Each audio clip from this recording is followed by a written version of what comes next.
இன்னைக்கு ஜனவரி 9ஆம் தேதி, அதாவது கோலாகலமா கொண்டாட்டமா ஒரு படம் வெளியாக இருந்துச்சு. அதான் ஜனநாயகன். நடிகர் மற்றும் அரசியல் கட்சி தலைவர் விஜய் நடிச்சு வெளியாக இருந்த அந்த ஜனநாயகன் படம் ஏன் வெளியாகல அப்படின்னு பார்த்தோம். நம்ம இந்தியாவில் CBFC அழைக்கப்படுற central board of film certification, அவங்க படத்தை பார்த்துட்டு ஒரு சில காட்சிகளை நீக்கணும். அதாவது ஏதாச்சும் ஒரு காட்சிகள் தவறா இருக்கு, ஏதாவது வார்த்தை பிரயோகம் தவறா இருக்கு, ஏதாச்சும் காட்சிகள் தவறா இருக்கு, ஏதாவது மதத்தை குறிக்கிற மாதிரி இருக்கு அப்படின்னா பாத்தீங்கன்னா அந்த சீன்களை நீக்க சொல்லிட்டு அதுக்கப்புறம் ஒளிபரப்ப சொல்லுவாங்க. இப்ப ஜனநாயகன் படத்துக்கும் அதே மாதிரியே ஒரு சிக்கல் தான். பாத்தீங்கன்னா நிறைய சீன்ஸ் தூக்க சொல்லிருக்காங்க. மதங்களை தவறா குறியிட்டு ஏதோ காட்சிகள் இருக்கிறதாவும் அதெல்லாம் நீக்கணும் அப்படின்னு சொல்லி பாத்தீங்கன்னா கோர்ட்ல போடுறாங்க. அப்படியா செய்தி? கேட்டாக்கி ஒருத்தர் நாய்ப்பியை உருட்டி உதட்டுக்கு மேல வச்ச மாதிரி கந்தன் மலைன்னு ஒரு படம் நடிச்சான். சாரி, படம்ன்ற பேர்ல யூடியூப் வீடியோ. அந்த படம் பூராமே ஒரு குறிப்பிட்ட மதத்தை தாக்கி தாண்டா எடுத்திருக்காங்க. அப்பெல்லாம் அந்த சென்சார் போர்டுல உள்ளவங்க என்ன தர பண்ணிட்டு இருந்தியா? அந்த படத்துல நடிச்சவன் நாய்ப்பியை உருட்டி மூக்கு கீழே ஒட்ட வச்சிருந்தானே, அதை புடிச்சுக்கிட்டே இருந்தீங்களா? கீழே விழுந்துட கூடாது. இந்த CBFC அழைக்கப்படுற central board of film certification பாத்தீங்கன்னா நம்ம அந்த வீடியோல இருக்குல்ல, இவங்க கட்சி இப்ப பொறுப்புல இருக்காங்கல்ல ஒன்றிய அரசு, அந்த ஒன்றிய அரசோட அமைச்சகத்துக்கு கீழே தான் வருது அந்த CBFC. அது சம்பந்தமா ஏன்கா அந்த ஜனநாயகன் படத்தை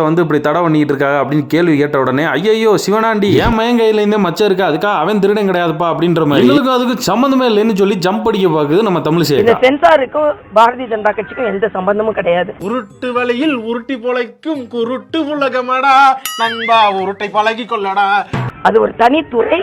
அவங்க சில பகுதிகளை நீக்க சொல்லியிருக்கலாம், அதற்கு இவங்க மறுப்பு தெரிவித்திருக்கலாம்.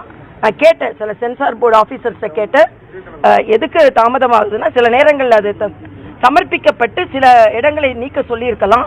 இவங்க நீக்காம இருக்கிறதுனால அது தாமதம் ஆகியிருக்கலாம், அதனால கோர்ட்டு போயிருக்கலாம். ஆனா இதுல பாரதிய ஜனதா கட்சிக்கும் எதுக்கும் எந்த சம்பந்தம் இல்லை. என் மகன் கையில மச்சம் இருக்கு, அதுக்காக என் மகன் எடுத்துட்டு நினைச்சாங்க.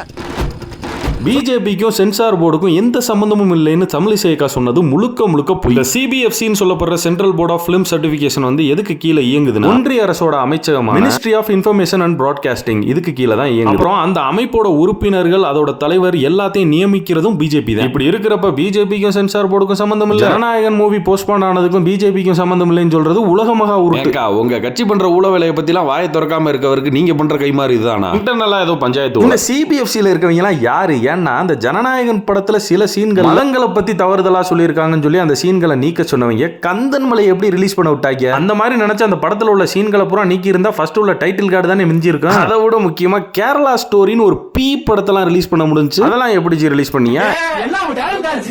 டேலண்ட்லாம் ஒண்ணு இல்ல பையா, நான் இல்ல, என் பேலன் இல்ல, என் டேலண்ட் இல்ல, எல்லாம் ரைடே ரைடே ரைடே ரைடே ரைடே ரைடே ரைடே ரைடே ரைடே ரைடே.